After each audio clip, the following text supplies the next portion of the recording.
Hello friends, गुरु दीपक जांगीड़ की super maths class में आपका स्वागत है।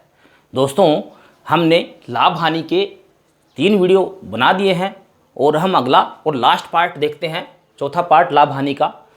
दोस्तों, सुपर क्लास में हम ट्रिक्स के द्वारा, शॉर्ट ट्रिक्स के द्वारा क्वेश्चनों को सोल्व करने का प्रयास करते हैं। दोस्तों, मैंने क्वेश्चन लिख दिया है। क्वेश्चन देखिए, एक व्यक्ति वस्तु का अंकित मूल्य, पहले तो अंकित मूल्य समझ लीजिए।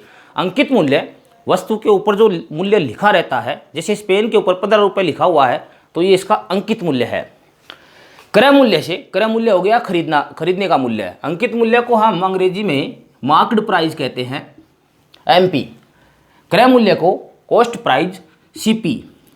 तो कॉस्ट प्राइस से 40% ज़्यादा वो उस वस्तु के ऊपर अंकित मूल्य लिखता है।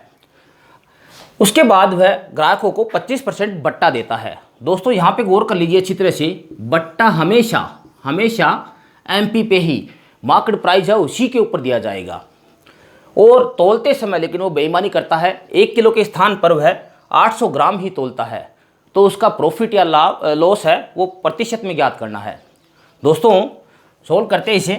हम ये मान लेते हैं कि 1000 ग्राम की वस्तु जो है उसका सीपी है, 1000 ग्राम की वस्तु है उसका सीपी है वो 1000 रुपये है, 1000 रुपये है।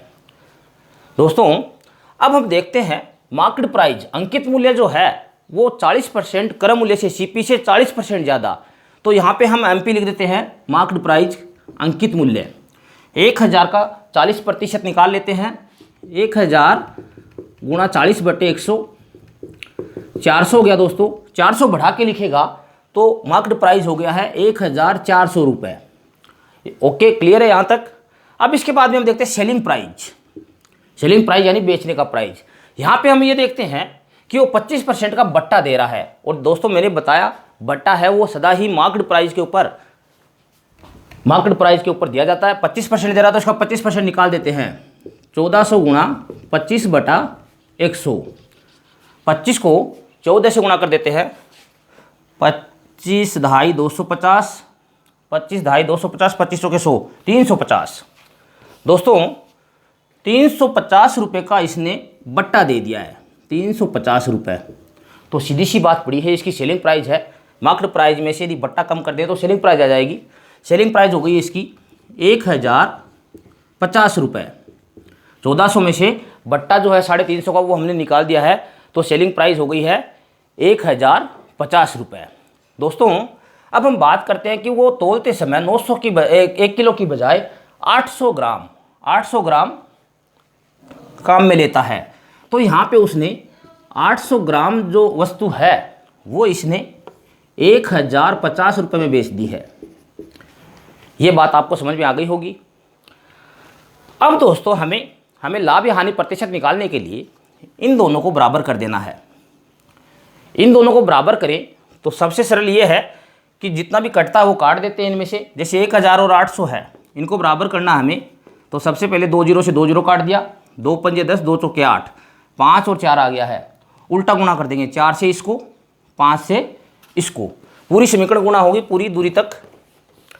तो दोस्तों, इस समीकरण को तो 4 से गुणा कर देते हैं, इसको 5 से गुणा कर देते हैं। तो ये हो गया है 4000 ग्राम और ये 4000 रुपये। ये तो था सीपी, ध्यान रखना आप, ये सीपी था। इसको गुणा करें, 8 पंजे 40, 4000 ग्राम, और इसको भी 5 से गुणा कर देते हैं, 0, 5 पंजे 25 का 5, हासिल की 2, 5250 रुपये। ये हो गया है एसपी। दोस्तों, वस्तु बराबर आ गई है एकदम, 4000 ग्राम और 4000 ग्राम। अब यहाँ पे हम अंतर देखते हैं, ये है सीपी और एसपी। तो सीधी सी बात पड़ी, इसको लाभ हो गया है। लाभ कितने का हुआ? लाभ बराबर 5250 माइनस 4000, 1250 रुपये का इसे लाभ हो गया। अब लाभ प्रतिशत निकालना है। लाभ प्रतिशत का आपको सूत्र पता ही है, पहले वीडियो में बताया हुआ है, लाभ बटे क्रय मूल्य गुणा 100। तो लाभ तो है 1250 बटे क्रय मूल्य। क्रय मूल्य ये लेंगे या लेंगे, इन दोनों में से कौन सा लेंगे? निश्चित रूप से ये लेंगे, कारण हमने लाभ तो इसी से निकाला है, इसलिए क्रय मूल्य यही है, बटे 4000 गुणा में 100। दोस्तों 2 जीरो से 2 जीरो काट दी, 1 जीरो से 1 जीरो काट दी, 125 में 4 का भाग लगा देना है। 4 तिये 12, 4 एकम 4, 31 सही 1/4% इसको प्रॉफिट होगा। दोस्तों आशा है आपको समझ में आया होगा क्वेश्चन। आप स्क्रीनशॉट लेना चाहें इसका ले सकते हैं। दोस्तों अगला इसी टाइप का क्वेश्चन देखते हैं। मैं थोड़ा सा मिटा देता हूं ये।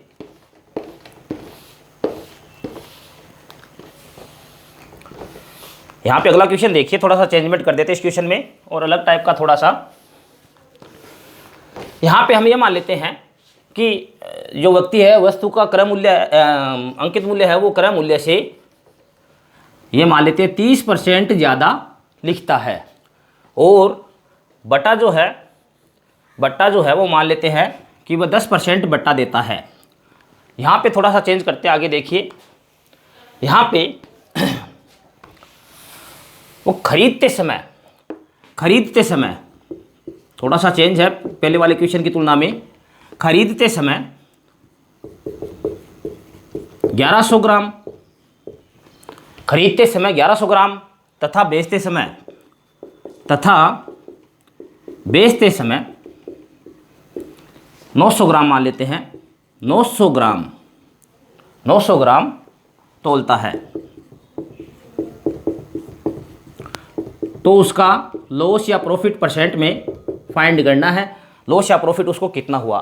दोस्तों पहले वाले में तो केवल इतना ही था कि बेचते समय वो बेईमानी करता है, लेकिन इस क्वेश्चन के अंदर एक चेंजमेंट आ गया है कि वो खरीदते समय बेईमानी करता है और बेचते समय बेईमानी करता है।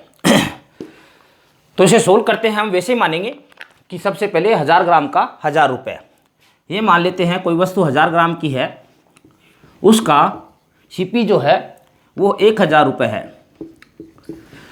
लेकिन दोस्तों उसने 1000 ग्राम थोड़ी खरीदा है, उसने 1000 ग्राम की बजाय 1100 ग्राम ले लिया बेईमानी करके। तो यहाँ पे एक्चुअल में 1100 ग्राम का 1000 रुपये सीपी है। यही अर्थ हुआ, क्योंकि उसने यहाँ पे बेईमानी कर ली। अब दोस्तों हम ये मानते हैं यहाँ पे 1000 रुपये था और उसके ऊपर वो 30% ज़्यादा ले रहा है, तो मार्केट प्राइस निकालते हैं। अंकित मूल्य निकालें तो 1000 का 30% 300 हो गया है। 300 अधिक बढ़ा के लिख रहा है, यानी मार्केट प्राइस हो गया इसका 1300 रुपये। इतनी बात आपको समझ में आ गई, इसमें कोई दिक्कत नहीं होगी मेरे ख्याल से। अब एसपी निकालते हैं। सेलिंग प्राइस निकालते हैं। तो दोस्तों सेलिंग प्राइस के अंदर ये कह रहा है कि 10% बट्टा देता है। 1300 का 10% बट्टा हमेशा मार्केट प्राइस पे ही मिलेगा, अंकित मूल्य पे ही मिलेगा। तो यहाँ पे 1300 का 10% हो गया है 130। 130 इसमें से माइनस कर देना है। 130 माइनस किया है तो 70 तो बच गया, 70 170 1170 रुपये। यहाँ पे सेलिंग प्राइस आ गया है 1170 रुपये। दोस्तों यहाँ तक आप मेरे ख्याल से आपको समझ में आ गया होगा। अब बात करते बेचने की। बेचने में वो 100 ग्राम कम तोल रहा है, 900 ग्राम तोल रहा है। यानी जो 1000 ग्राम की वस्तु कोई ग्राहक ले जा रहा था उसे 900 ग्राम ही दिया उसने, 900 ग्राम। और कितने में दिया? सेलिंग प्राइस क्या आई? 1170 रुपये। एक बार फिर से समझते हैं। 1000 ग्राम की चीज़ 1000 रुपये की थी, लेकिन वो 1000 ग्राम के बजाय 1100 ग्राम बेईमानी करके 1100 ग्राम ले आया 1000 रुपये में। इसके ऊपर उसने अंकित मूल्य है वो 1300 रुपये किया। 10% का बट्टा देने के बाद बेच रहा है वो 1170 में। बेचनी थी उसको 1000 ग्राम, लेकिन वो बेच कितनी रहा है? 900 ग्राम। दोस्तों इनके ऊपर गौर करना, मैंने बता दिया। इनको दोनों को बराबर करना। हमें बराबर करने के लिए क्रॉस मल्टीप्लाई, 2 जीरो से 2 जीरो काट दिया, फिर उसके बाद में इसको 9 से गुणा और इसको 11 से गुणा। इसको 9 से गुणा करें तो ये हो गया है 9900 ग्राम और ये हो गया 9000 रुपये। ये क्या था? ये दोस्तों ये सीपी था, ये सीपी था। अब इसको करें 11,999 9900 ग्राम और इसको और करना हमें 11 से। 1170 को गुणा कर दिया हमने 12,870 रुपये। दोस्तों क्रय मूल्य और विक्रय मूल्य दोनों हमारे पास एकदम एक समान वस्तु के उपलब्ध हो गए हैं। ये वस्तु अब समान हो गई है, तो यहाँ पे सीधी सी बात पड़ी है। 9000 में खरीदा और 12,870 में बेचा है, तो लाभ हो रहा है। लाभ कितना हो रहा है? लाभ बराबर 12,870 में से 9000 घटा देते हैं, 3,800 70 रुपये। और लाभ प्रतिशत निकाले तो लाभ प्रतिशत का सूत्र आपको बताया हुआ है, लाभ बटे क्रय मूल्य गुणा लाभ बटे क्रय मूल्य गुणा 100। तो लाभ तो है 3870 बटे क्रय मूल्य है 9000 गुणा 100। 2 जीरो से 2 जीरो काट दिया, 1 जीरो से 1 जीरो काट देते हैं। अब 9 का भाग लगा देते हैं। 9 चौका 36, 9 तिये 27, 9 चौका 36, 2 बच गया, 9 तिये 27। दोस्तों इसको 43% है वो लाभ हो गया है। आप स्क्रीनशॉट लेना चाहें इसका तो ले सकते हैं। दोस्तों अगले टाइप का क्वेश्चन देखते हैं। इसमें 2 टाइप के बनने वाले थे जो मैंने आपको बता दिए हैं। यदि खरीदते समय बेचते समय बेईमानी करता है दुकानदार तो उसके हिसाब से लाभ या हानि कितने प्रतिशत होगा। अब हम अगले टाइप का क्वेश्चन देखते हैं और बहुत ही शॉर्ट तरीके के अंदर उसे हम सोल्व करेंगे। एक व्यक्ति खरीदते समय 20% की बेईमानी करता है। खरीदते समय 20% की बेईमानी करता है और बेचते समय 10% की बेईमानी करता है। तो उस दुकानदार का कुल लॉस या प्रॉफिट प्रतिशत में क्या होगा। वेरी शॉर्ट है और उसी प्रकार जिस प्रकार ये क्वेश्चन शॉर्ट है उसी प्रकार इसका आंसर भी बहुत ही शॉर्ट तरीके से निकाला जा सकता है। दोस्तों इसमें जो खरीदते समय मान रहा है उसको हम मान लेते हैं, जितने प्रतिशत है उसको मान लेते हैं ए 20%। बेचते समय बेईमानी कर रहा है उसे मान लेते हैं बी 10%। दोस्तों जब ये दोनों समय बेईमानी कर रहा है तो निश्चित रूप से इसको लाभ ही होगा। खरीदते समय ये ज़्यादा लेके आ रहा है, बेचते समय यह कम दे रहा है तोल के, तो निश्चित रूप से इसको लाभ ही होगा। तो यहाँ पे शॉर्टकट फॉर्मूले की बात करता हूँ। शॉर्टकट फॉर्मूला लगाना है ए जोड़ बी जोड़ ए गुणा बी बटे 100। फॉर्मूला दिमाग में बिठा लीजिए अच्छी तरह से और इसी से हमारा काम चल जाएगा। यहाँ पे ए 20 है और बी 10 है। तो यहाँ पे फॉर्मूले में हम रखें 20 जोड़ 10 जोड़ 20 गुणा 10 बटे 100।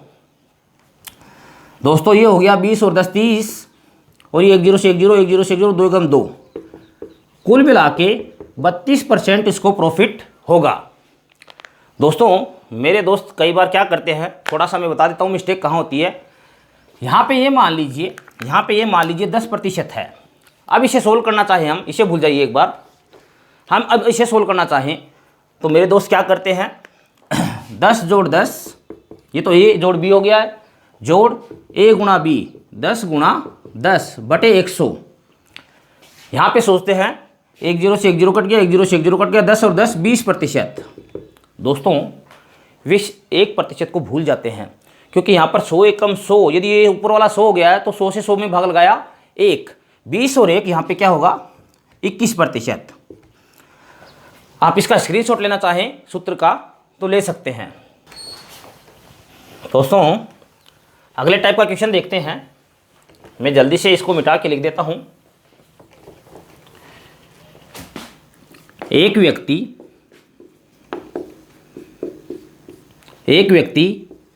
50 पैसे प्रति वस्तु के हिसाब से 500 वस्तुएं बनाता है। 500 वस्तुएं बनाता है। एक व्यक्ति 50 पैसे प्रति वस्तु के हिसाब से 500 वस्तुएं बनाता है। वह उनका एसपी सेलिंग प्राइस इस प्रकार रखता है कि 400 वस्तुएं ही बिकने पर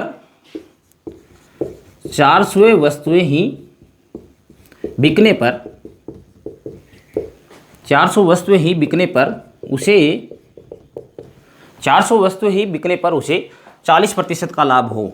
40% का लाभ हो। उसने सेलिंग प्राइस इस प्रकार रखी कि 400 वस्तु भी बिके तो उसे 40% का लाभ हो जाए। दोस्तों 60 वस्तुएं खराब हो गई। 60 खराब हो गई तो 500 में से 60 चली गई, वह 440 वस्तुएं बेच पाया। तो उसका वास्तविक लाभ प्रतिशत ज्ञात कीजिए। उसका वास्तविक लाभ प्रतिशत क्या होगा? एक बार दोस्तों फिर से क्वेश्चन समझिए। 50 पैसे एक वस्तु के हिसाब से वो 500 वस्तु बनाता है, लेकिन अपनी रेट है, बेचने की रेट है वो इस प्रकार निर्धारित करता है कि यदि 400 वस्तु बिक जाए तो उसे 40% का लाभ हो जाए। दोस्तों 500 में से उसकी जो 60 वस्तु हैं वो खराब हो गई, टूट गई, बाकी 440 वस्तु है वो उसने सारी बेच दी। तो उसका कुल मिला के लाभ, वास्तविक लाभ कितना हुआ, ये देखना है। दोस्तों हमें देखना है सबसे पहले इसे सोल्व करते हैं। तो हम देखते हैं कि 500 वस्तु का क्रय मूल्य कितना हुआ, लागत मूल्य कितना हो गया। 500 वस्तुओं का सीपी 50 पैसे के हिसाब से एक वस्तु बना रहा है, तो 500 को 50 पैसे से गुणा कर देते हैं। 500 गुणा और 50 पैसे को रुपए में बदले तो 10/50, इसको गुणा कर देते हैं दोस्तों 250 रुपये। यहाँ पर 250 रुपये उसके कॉस्ट प्राइस है वो पड़ी। उसके बाद में हम लाभ देखते हैं। लाभ है वो 40%, लाभ बराबर 40%। अब सीपी 250 है तो उसका 40% निकाल लेते हैं। 250 गुणा 40/100 या सीधा 140 निकाल के आप सीधा निकाल सकते हो। 100 रुपये उसको लाभ हो गया। विक्रय मूल्य कितना हो गया, एसपी कितना हो गया, एसपी 250 तो क्रय मूल्य था, जोड़ 100 रुपये लाभ के, कुल मिला के 350 रुपये। एसपी है वो 350 रुपये होगा। कितनी वस्तुओं का कितनी बेच पाया वो, कितनी बेची उसने, 400 के ऊपर निर्धारित कर रखा था। 400 वस्तुओं का सीपी, यहाँ पे गौर करना आपको, 40% लाभ है वो उसने इस प्रकार सेट कर रखा था 400 वस्तुओं पर हो जाए, इसलिए 400 का एसपी है ये। 400 वस्तुओं का एसपी बराबर 350 रुपये। यहाँ पे बस यही पॉइंट समझने योग्य है। यहाँ पे ये मत मान लेना 350 500 का एसपी है। यहाँ पर उसने दाम इस प्रकार सेट किए थे कि 400 वस्तुओं पर 40% लाभ हो जाए। 40% किस पर, पूरे कॉस्ट प्राइस के ऊपर। तो पूरी कॉस्ट प्राइस के ऊपर इसको लाभ हो रहा 100 रुपये, 400 वस्तु बेचने पर ही हो जाएगा। एक वस्तु का निकाले तो 350/400 और कुल बेची उसने 440। यदि 440 का निकालें तो 350/400 गुणा 440, 1 0 से 1 0 काट देते हैं, 1 0 से 1 0, 4 एकम 4, 4 एकम 4, 35 को 11 से गुणा 385 रुपये, 385 रुपये। दोस्तों अब थोड़ा सा हमें गौर करना है। कुल मिला के उसने 440 वस्तु बेची तो उसे 385 रुपये मिले, और मैक्सिमम वो 440 ही बेच सकता था क्योंकि 60 तो खराब ही हो गई थी। और उसका सीपी था कुल मिला के 500 का, वो था 250 रुपये। तो यहाँ पर सीपी हो गया 250 रुपये, 250 रुपये, और एसपी हो गया, सेलिंग प्राइस हो गया दोस्तों 385, क्योंकि अधिकतम सारी की सारी वो बेच पाया तो उसे 385 रुपये मिले, 385 रुपये। अब तो बहुत ईजी है निकालना, लाभ निकाल लीजिए पहले। प्रॉफिट बराबर एसपी माइनस सीपी। 385 में से 250 घटा देते हैं, 250 350 135 रुपये। प्रॉफिट परसेंट निकाल देंगे, लाभ प्रतिशत, लाभ 135 बटे क्रय मूल्य ये रहा 250 गुणा में 100, 1 0 से 1 0 काट देते हैं, 5 पंजे 25 और 5 दूनी 10 और 5 साते 35, ये काट देते, 5 से 5 दूनी 10, 27 दूनी 54% उसको वास्तविक लाभ हो गया। दोस्तों इस प्रकार के क्वेश्चन आजकल आने लग गए, आप स्क्रीनशॉट लेना चाहें तो ले सकते हैं इसका। दोस्तों अगले टाइप का क्वेश्चन देखते हैं, और ये लाभ हानि में अब लास्ट टाइप का क्वेश्चन है। इसके बाद में हम ये वीडियो कंप्लीट कर देंगे।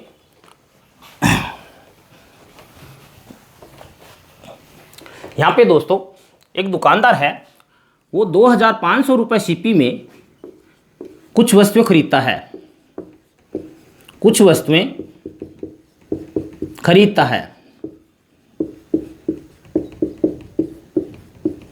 तथा उनका 2/3 भाग, उन वस्तुओं का 2/3 भाग है वो 5% लाभ पर बेचता है, 5% लाभ से बेचता है।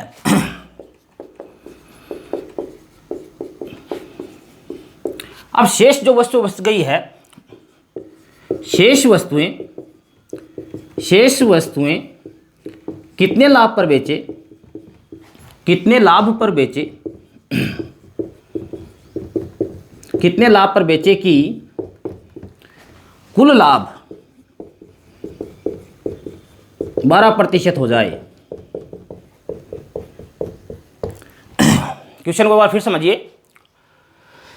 2500 रुपये में व्यक्ति वस्तुएं खरीद के लाया और उनमें से कुछ वस्तु है, उनमें से 2/3 भाग वस्तुएं हैं, 2/3 भाग वस्तुएं हैं वो 5% लाभ पर बेच देता है। दोस्तों बाकी की जो वस्तु बच गई है वो कितने लाभ पर बेचे कि टोटल लाभ उसका 12% हो जाए। यहाँ पे दोस्तों इससे कोई मतलब नहीं है, इस क्वेश्चन के अंदर हमें गौर करना है कितना भाग बेचा है। यहाँ पे थोड़ा सा हम देखते हैं 2/3 भाग, इसका क्या अर्थ हो गया है? इसका अर्थ ये हो गया है कुल भाग है 3, कुल भाग है 3 और उसमें से उसने बेचे दिए भाग 2।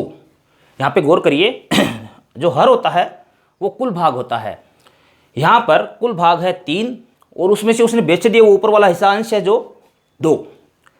ये मान लेते हैं उसने 2 भाग 5% पे बेचे हैं, 2 भाग 5% पर, तो कितने हो गए कुल? 2 को 5 से गुणा कर देते हैं। यहाँ पे शॉर्टकट ट्रिक बता रहा हूँ मैं, 2 को 5 से गुणा, 2 गुणा 5 बराबर 10। अब दोस्तों हमारे पास हम देखते हैं कि कुल भाग थे 3 और उनमें से 2 भाग बेचे दिए तो 1 भाग रह गया है।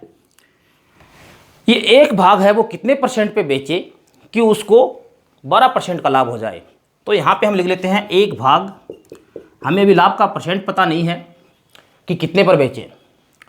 अब दोस्तों हमारे पास कुल भाग है 3 भाग का हमें पता है, 3 भाग वो 12% पर बेचना चाहता है कुल मिला के सारे के सारे। तो ये हो गया है 12 गुणा 3, 12 3 36%, ये 10%, ये 36%। मेरे ख्याल से आपको समझ में आ गया होगा, क्योंकि 2 भाग का अगले ने दे रखा है 5% और 3 भाग का कुल का बता रखा अगले ने 12%। हमें जो 1 भाग बच गया है उसकी बात करनी है। तो यहाँ पे दोस्तों दोनों का अंतर कर देते हैं, दोनों का अंतर करें तो आ जाएगा 26%। 26% यहाँ पे भाग 1 ही है, इसलिए यहाँ पर 1 गुणा 26 बराबर 26। दोस्तों शेष जो बच गया भाग वस्तुओं का उसे 26% लाभ पर बेचना चाहिए, ताकि ये आंसर होगा, ताकि कुल मिलाकर सभी वस्तुओं के ऊपर 12% का ग्रॉस प्रॉफिट उसको हो जाए। मेरे ख्याल से आपको समझ में आ गया होगा। आप स्क्रीनशॉट लेना चाहें दोस्तों इसका ले सकते हैं। दोस्तों अगला इसी से रिलेटेड अगले टाइप का क्वेश्चन देखते हैं। 2,500 रुपये में सीपी में कुछ वस्तुएं है वो एक व्यक्ति खरीदता है और उसका 2/3 भाग है। अब क्या मैंने देखो चेंज कर दिया है, 15% लाभ पर बेचता है, 2/3 भाग बेच दिया है। फिर शेष वस्तु कितनी हानि पर बेचे? अब की बार यहाँ पर लाभ नहीं है, यहाँ पर है हानि। कितनी हानि पर बेचे कि कुल मिला के सारी वस्तुओं के ऊपर उसको लाभ है अब की बार 8% हो जाए। सेम वैसा का वैसा ही करना हमें दोस्तों। 2/3 का जैसे मैंने बताया था, ये 3 तो है कुल भाग और 2 भाग उसमें से बेचे हैं। 2 भाग कितने % लाभ पर है? 15% के ऊपर, 2 भाग 15% लाभ। तो यहाँ पर 2 गुणा 15 बराबर 30% हो गया है। दोस्तों अब कुल के ऊपर वो 8% लाभ चाहता है। कुल भाग कितने हमारे? 3, तो एक लाइन छोड़ के 3 भाग कितने % पर? 8% लाभ के ऊपर। तो यहाँ पर 3 गुणा 8 बराबर 24%। अब दोस्तों शेष भाग कितना बच गया है? शेष वस्तु कितनी बची? कितना भाग? यहाँ पे कुल थी 3 में से 2 बेच दी थी 15% पर, तो बच गया 1 भाग। 1 भाग कितनी हानि पर बेचेगा अब की बार? यहाँ पर दोनों का अंतर माइनस में आएगा। माइनस में क्यों आएगा? क्योंकि हानि यहाँ पे जब नीचे वाली कुल के अंदर जब कम आ रहा है और 2/3 भाग के ऊपर ज़्यादा लाभ आ रहा है, इसका मतलब है हानि हुई है इसको। यदि ये समझ में नहीं आए तो आप ऐसा समझ लीजिएगा कि जब ये कुल वाला कम आ जाए इससे, तो इसका मतलब है जो और शेष वस्तु बच गई है वो हानि पर गई है। तो दोस्तों यहाँ पर अंतर कर देते हैं, तो माइनस का 6%, उसको 6% की हानि होगी किस सौदे में, 1/3 भाग में, यानी शेष वस्तु उसको 6% हानि पर बेचनी चाहिए ताकि कुल लाभ है उसका 8% हो जाए। दोस्तों यहाँ पर कुल मिला के लाभ और हानि की सुपर क्लास में 4 वीडियो बन चुके इसके लाभ हानि के। ये कैसे लगे आपको कमेंट में ज़रूर बताएं और अपने कंपटीशन की तैयारी करने वाले दोस्तों को मेरे चैनल से ज़रूर जोड़ें। पूरा वीडियो देखने के लिए थैंक यू।